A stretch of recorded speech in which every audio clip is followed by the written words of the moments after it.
Boa noite, meus irmãos. Que a paz e o amor de Jesus esteja presente em nossos corações. Pai nosso, que estais nos céus, na luz dos sóis infinitos, Pai de todos os aflitos deste mundo de expiação, santificado, Senhor, seja o seu nome sublime, que em todo o universo exprime concórdia, ternura e amor. Venha ao nosso coração o teu reino de bondade, de paz, de claridade na estrada da redenção. Cumpra-se o teu mandamento, que não vacila nem erra, nos céus como em toda a terra, de luta e de sofrimento. Evita-nos todo o mal, dá-nos o pão no caminho, feito na luz no carinho do pão espiritual. Perdoa, meu Senhor, os nossos débitos tenebrosos, de passados escabrosos, de iniquidade e de dor. Auxilia-nos também os sentimentos cristãos, a amar os nossos irmãos que vivem longe do bem. Com a proteção de Jesus, livra a nossa alma do erro, este mundo de desterro, distante de vossa luz. Que a nossa ideal igreja seja o altar da caridade, onde se faça a vontade do vosso amor, que assim seja. Obrigado, Jesus. Boa noite, meus irmãos.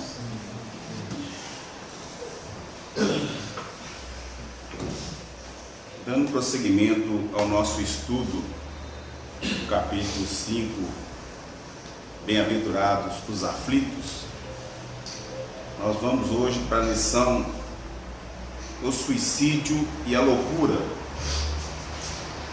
Gostaria, primeiramente, trazer da obra Obras Póstumas de Kardec.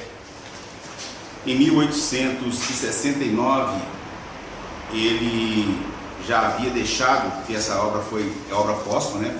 foi editada após a sua desencarnação, mas já houvera deixado pronto a nova era, a era da regeneração. E já em 1869, ele já nos advertia quanto à era que nos encontramos agora. Porque muitas vezes perguntamos quando é que vai ser o chamado Armagedon da Bíblia, a luta do bem contra o mal. E geralmente os filmes nos apresentam como uma batalha de alguém que representaria o bem contra aquele que representaria o mal, numa disputa de um faroeste do século 21. E a batalha não é essa.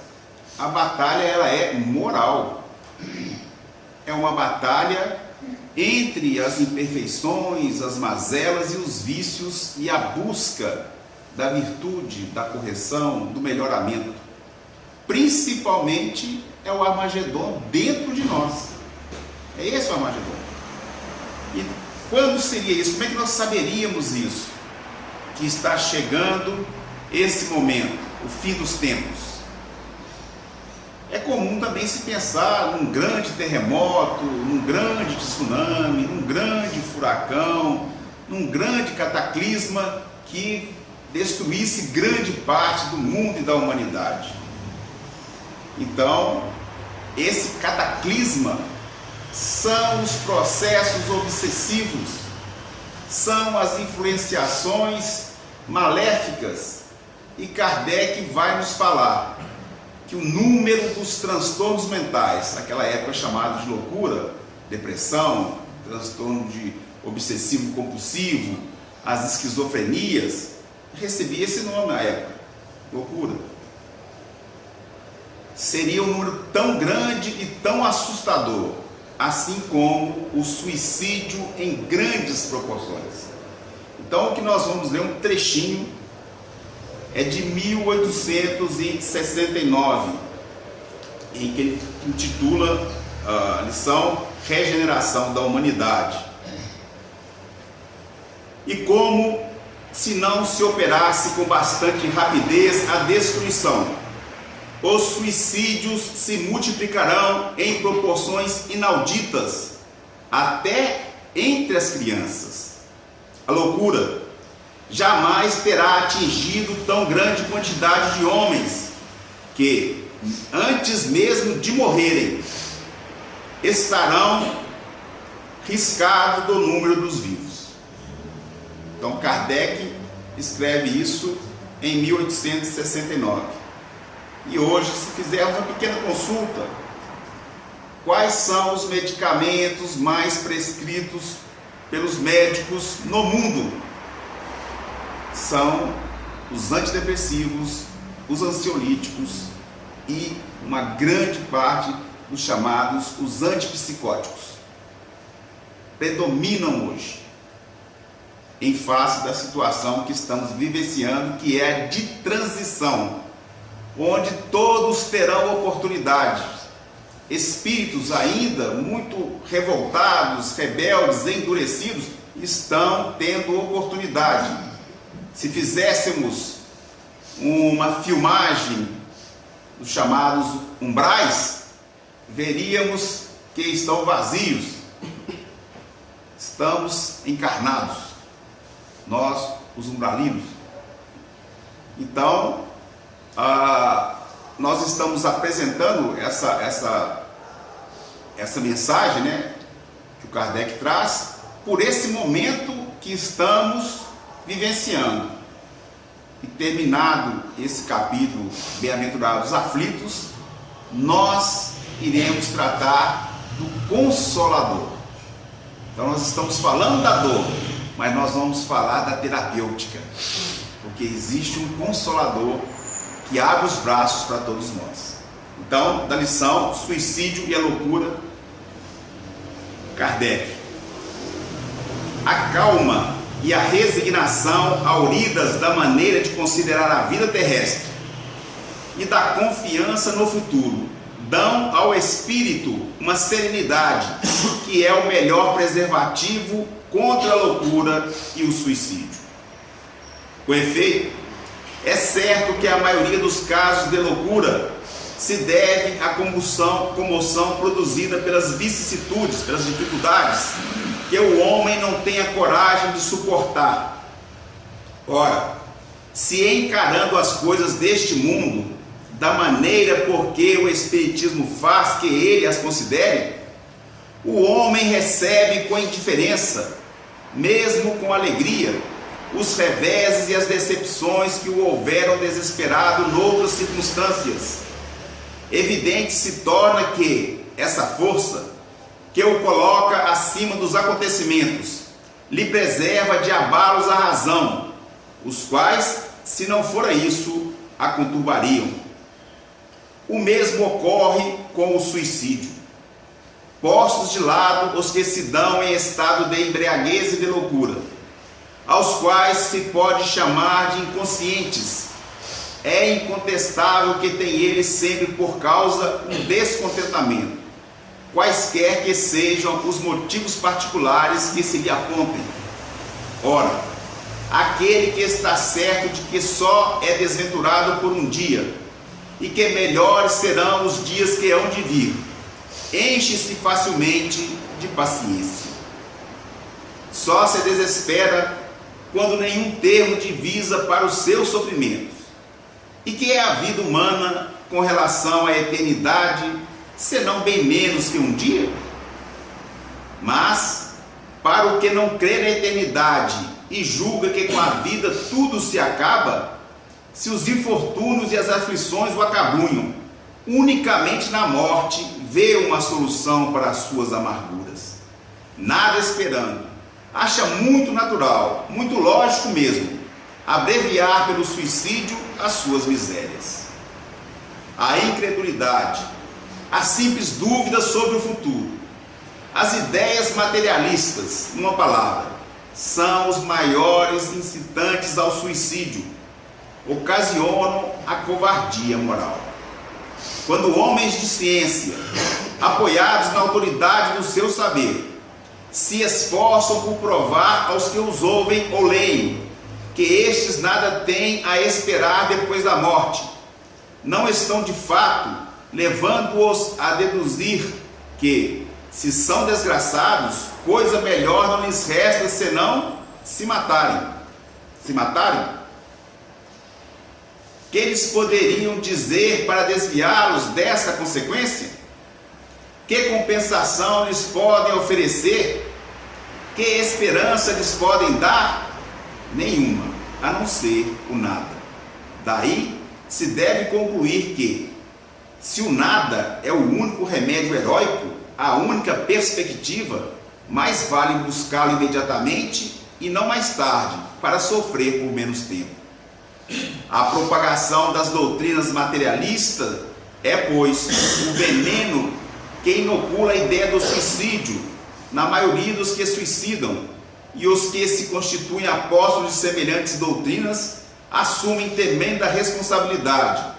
Com o Espiritismo, tornado impossível a dúvida, muda o aspecto da vida. O crente sabe que a existência se prolonga indefinidamente para lá do túmulo, mas em condições muito diversas, donde a paciência e a resignação que o afastam muito naturalmente de pensar no suicídio, donde, em suma, a coragem moral. Irmão João. Quando se fala a calma e resignação, ouvindo uma fala do Raul Teixeira, palestrante espírita, ele fala que todos sofremos aqui na Terra. O que é resignação? Resignação é o consentimento do coração. Nós temos que observar que a resignação nos habilita a olharmos o problema e estudarmos a melhor forma de nós resolvermos o problema. Não quer dizer ser resignado, você concordar e ficar quieto, não fazer nada. Você adquirir a serenidade necessária para que você possa, então, resolver a questão que está atormentando. Raul fala o seguinte, que todos nós sofremos aqui na Terra, que é a condição evolutiva do planeta, que é o planeta de expiação e provas. Ele fala que ainda aqui na Terra predomina o mal, e o bem ainda está engatinhando. Que todos nós nascemos em alguma situação difícil. Às vezes a pessoa tem a parte financeira equilibrada, mas ainda assim, devido a alguns débitos anteriores, a pessoa, muitas vezes, ela não pode avançar em decorrência de algum problema orgânico, em termos físicos. Então, nós vemos pessoas, às vezes, com posses financeiras que não têm como o dinheiro resolver as questões, bem com paralisia cerebral e outras enfermidades. Então, nós temos que entender isso para que nós tenhamos serenidade diante dos problemas, estudar e ver como é que nós vamos resolver os problemas. Aí nós observamos também que os animais sofrem. Também os animais sofrem. E os animais, por que os animais sofrem? Porque eles têm em si também uma inteligência, que é uma inteligência cujo exercício é focado nas suas necessidades, de acordo com a questão 593 do Livro dos Espíritos. E esses animais nos dão muito exemplo que nós devemos observar como é que eles resolvem as suas questões. Então nós vamos observando que à medida em que nós conseguimos encontrar com nós mesmos, através da serenidade, nós temos uma fortaleza maior para resolver as questões que de uma certa forma vêm até nós. Do livro dos Contos de Chico Xavier, tem um conto que merece, de uma certa forma, a nossa análise e a nossa meditação. Diz que o Chico, ele estava trabalhando no escritório onde ele datilografava, não era máquina de datilografia, ele estava datilografando algumas folhas. E lá o Chico sentiu-se muito mal, algo esquisito estava atormentando. E ele começou a tremer e começou a sentir quase desmaiando. Ele acabou o trabalho, pediu licença à chefia e foi caminhar para a casa dele. E quando no caminho, várias vezes chegou a desmaiar, depois retornava normalmente, e dessa forma então ele pediu ao Emmanuel que o orientasse o que estava acontecendo com ele. O Emmanuel falou com ele, na curva do caminho você vai receber a assistência necessária. Que a gente, numa situação dessa, se não tiver um equilíbrio emotivo, a gente acaba desesperando. A intuição dele perdurava, continuou andando, caminhando. Novamente passou mal. Aí falou, não vou conseguir chegar até esse local. Aí, irmão, tenha paciência, tenha calma, tenha resignação que você vai conseguir chegar. E o Chico numa aflição muito grande. Mas ele, devido a seu espírito equilibrado, continuou caminhando. E quando ele chegou mais adiante, novamente passou mal. E finalmente chegou então no local onde Emmanuel disse que era a curva do caminho. Lá chegando, ele encontrou a senhora. Ela estava com uma bacia de roupa, era lavadeira com bacia de roupa na cabeça. A senhora, quando viu, desceu a bacia, deu nele um abraço e praticamente ele se restaurou, voltou ao normal. A enfermidade desapareceu na hora. Aí o Chico ficou surpreendido. Ele já não lembrava por que essa senhora não estava abraçando. E ela disse para ele: eu estou te abraçando pelo bem que você me fez durante uma das reuniões, com os conselhos e com o passo que eu tomei lá com você. Então a gente observa o seguinte, e dessa forma a aflição foi embora e ele se recuperou. Então nós observamos o seguinte, que o bem está sempre em nossa defesa e é o remédio para todos os nossos males. Porque se nós ficarmos realmente apavorados diante da situação que nos visita, nós acabamos indo para a fase do suicídio e dessa forma nós perdemos a oportunidade de entender como que é que Deus, em sua bondade infinita, nos colocou no processo reencarnatório. E a gente observa, respeitando todas as outras doutrinas, que a doutrina que está trazendo mais consolação, de uma certa forma nos orienta, é a doutrina espírita, para os casos de suicídio. Eu tive a oportunidade de acompanhar alguns casos de pessoas em situações extremamente difíceis conseguiram sair da situação do suicídio e levar uma vida normal. Na época que o Collor prendeu o dinheiro do pessoal, naquela época, então o que aconteceu foi o seguinte, muitas pessoas entraram em desespero.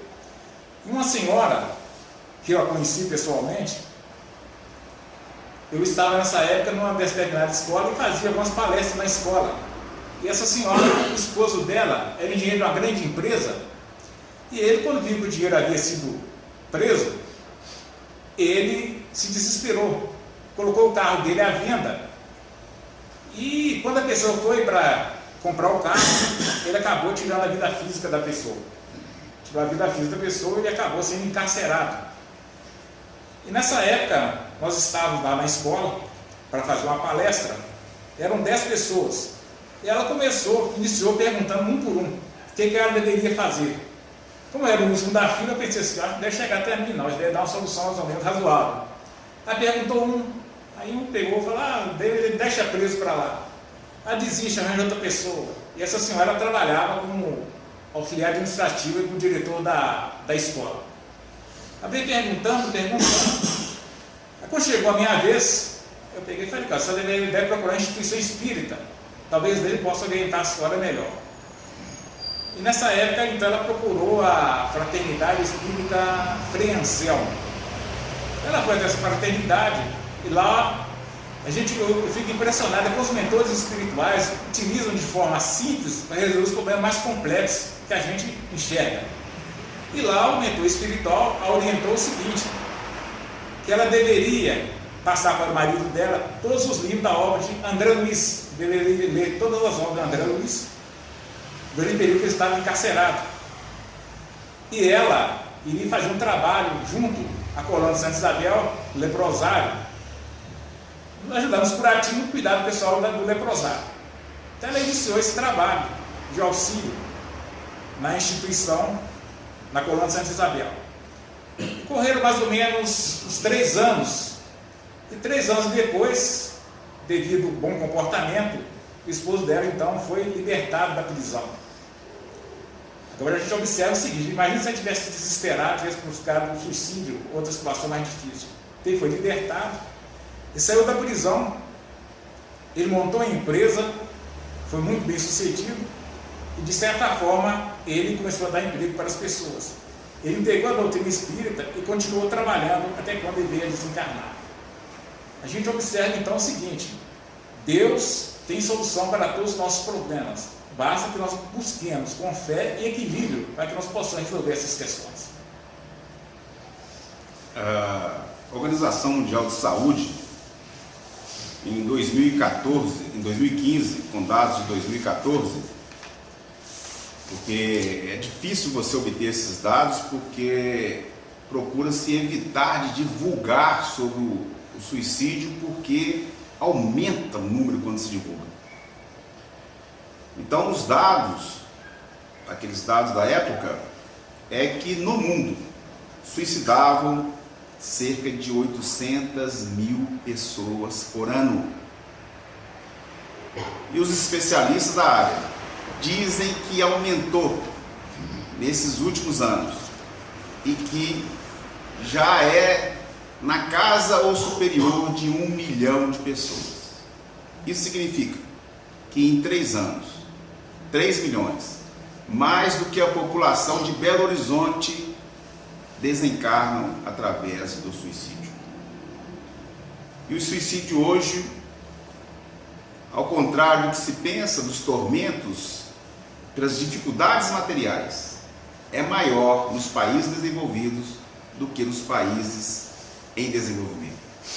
No nosso Brasil, a região sul do país tem uma condição econômica muito melhor do que a região nordeste do país. No entanto, o suicídio no sul é muito maior, mais do que o dobro, do que no nordeste.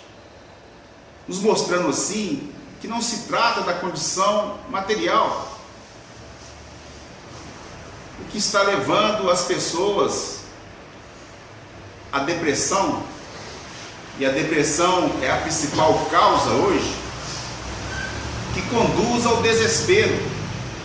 O que é o desespero? É eu ficar pensando que não há saída, não tem solução. E por me encontrar nessa situação de não achar saída, não achar solução, como Kardec fala aqui, para que continuar sofrendo? Como abreviar o sofrimento? E aí o grande outro problema, que é o materialismo, que a gente vê sendo ensinado. O materialismo, se você está sofrendo, para que continuar sofrendo? Quanto mais rápido você abreviar a sua vida, o raciocínio é que você abrevia o seu sofrimento. Ou seja, o materialismo induz esses milhares de pessoas, de milhões de pessoas que nós estamos falando, ao abismo do suicídio. E é por isso que a doutrina espírita, na condição de Consolador prometido, vem nos esclarecer que a vida atual, como Kardec nos fala, é menos de um dia em relação à vida que é imortal. E que as dificuldades pelas quais passamos, tal qual uma onda que tem a sua elevação depois do seu declive, as dificuldades também passam. Recordando a mensagem de Maria Santíssima, que dizia a todos aqueles que a procuravam na casinha em Éfeso, com as suas aflições, as suas dores, que são de todos os tempos da humanidade, planeta ainda de expiação e provas, ela consolava a todos e a eles falava: isso vai passar. Essa é a grande mensagem do Espiritismo. Vai passar. E gostaria de buscar no Divino Mestre, que é o modelo e guia de todos nós. Quando já se aproximava o seu momento de maior martírio, seria preso, martirizado, crucificado, ele estava no Getsemane, o jardim do Monte das Oliveiras, que fica na base do Monte das Oliveiras. E ali ele chama Pedro, Tiago e João, se afasta para orar. gostaria de ler. Do Evangelho de Mateus, no capítulo 26.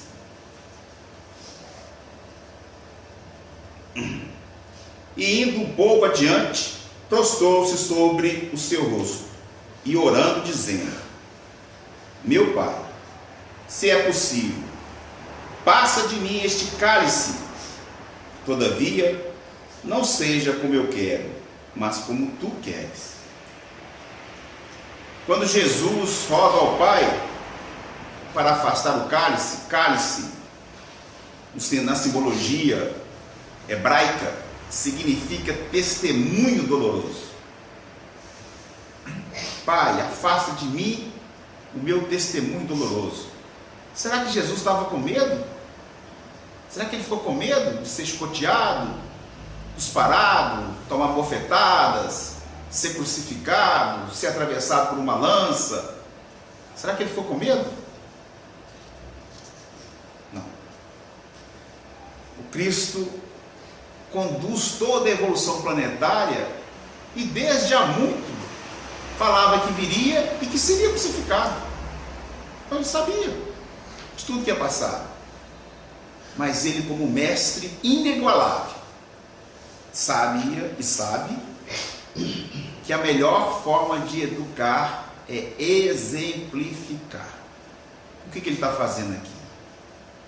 Meus discípulos, meus filhos, minhas ovelhas, quando tiverem nos seus momentos de muita dificuldade, que tiverem que dar testemunho doloroso, rogai ao Pai: Senhor, se for possível afastar de nós esse testemunho difícil e doloroso, afasta. Mas se não for, Senhor, cumpra-se a tua vontade. E complementa o mestre, já no versículo, esse é o 39, no versículo 41, vigiai e orai, para que não entreis em tentação. Na verdade, o espírito está pronto, mas a carne é fraca. Vigiar e orar. Quando tivermos nas situações mais difíceis, quando tivermos a ponto de ficarmos desesperados, devemos aí sim aumentar as nossas orações, aumentar a nossa vigilância, porque quando oramos, nós saímos do padrão vibracional comum nosso para padrões vibratórios mais elevados, conectando-nos com os irmãos mais felizes, que vão nos aurir de forças que não temos. O nosso presidente tem falado frequentemente uma frase: que Deus não escolhe os mais capacitados, mas capacita os escolhidos. Essa frase parece uma frase bíblica, não é bíblica. Ela é de Albert Einstein, e ele ainda completa: fazer ou não fazer algo depende da nossa vontade e da nossa perseverança. Ao contrário do que falo aí, Einstein não era materialista. Ele só tinha uma visão mais universalista de Deus, não na personificação, como muitas vezes a religião nos apresentava. Então, nas nossas dificuldades, vamos vigiar e orar. Na casa espírita, vamos tomar os nossos passes, tomar água frutificada, mas não nos esqueçamos do remédio, do trabalho assistencial àqueles que estão mais necessitados. Isso é fundamental. Aqui na casa, que Jesus nos fala: a minha seara é tão grande, mas os meus trabalhadores são tão poucos. Não falta oportunidade para aquele que queira. A casa está aberta para todos. Nas nossas famílias, atendemos aqueles que se mostrem mais recolhidos, mais calados, aqueles que vira e mexe estão falando de sofrimento, de quanto estão angustiados. Ajudemos-los o quanto antes, para que não cheguem numa condição tão desesperadora que passem a ver no suicídio uma solução irreal e que só vai aumentar para esse espírito imortal os seus sofrimentos. Então, a casa está para isso, para acolher. Nós não estamos dizendo aqui que não faça tratamento médico, faça o tratamento médico, mas vamos buscar também a sustentação espiritual. Não vamos? O Emmanuel nos traz uma mensagem do livro Pronto Socorro, psicografia de Chico, chama Prevenção contra o Suicídio. Quando a ideia do suicídio, porventura, te assome a cabeça, reflete, antes de tudo, na infinita bondade de Deus, que te instalou na residência planetária solidamente estruturada, a fim de sustentar-te a segurança no espaço cósmico. Ou seja, Deus nos coloca nessa escola bendita que é a Terra, para que nós possamos aproveitar a oportunidade de evolução espiritual. E em seguida, ora, pedir socorro aos mensageiros da providência divina. A oração, para que nós venhamos a diluir aquela ideia e nos conectar com a energia melhor que irá nos envolver. Depois, ele diz, medita no amor e na necessidade daqueles corações que te usufruem a convivência, ainda que não lhes reconheça de todo o afeto que te consagram, embora impossibilidade em que te reconheces, para medir quanto vales para cada um deles. É razoável que ponderes quantas lesões de ordem mental lhes causarias com a violência praticada contra ti mesmo. Ou seja, pensar nos familiares, daqueles que nós estamos deixando em decorrência do nosso suicídio. No livro Memórias do Suicida, nós vemos Camilo Castelo Branco, depois que suicidou, ele retorna, me parece, para dar socorro a alguém da família e vê que o pessoal totalmente desestruturado, em decorrência da ausência dele. Filhos, situações difíceis, e falando, se meu pai estivesse aqui, não estaria nessa situação. Então nós temos que ponderar, antes de tomar esse ato, pensar na família, que às vezes o suicídio se comporta como egoísta, só pensa nele, vou ficar livre daquela situação e pronto.